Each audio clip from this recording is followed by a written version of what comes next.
Hello friends, welcome back to CMS creations. നമ്മൾ നോക്കാൻ പോകുന്ന +1 മാത്തമാറ്റിക്സ് ഫസ്റ്റ് ചാപ്റ്റർ സെറ്റ്സിലെ എക്സസൈസ് 1.6 ക്വസ്റ്റ്യൻ നമ്പർ 8 ആണ്. നമ്മുടെ ഈ എക്സസൈസിലെ ഏറ്റവും ലാസ്റ്റത്തെ ക്വസ്റ്റ്യൻ ആണ് കേട്ടോ. In A committee 50 people speak French, 20 people Spanish and 10 speak both Spanish and French. How many speak at least one of these two language?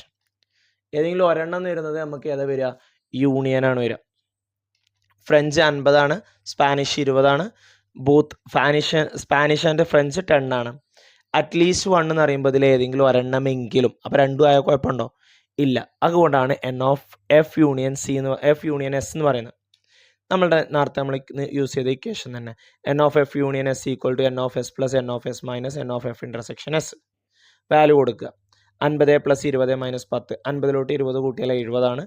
70 നിന്ന് 10 പോയാൽ 60 കിട്ടും. So at least one of this two language വരുന്നത് 60 persons ആണ്, 60 പേര്.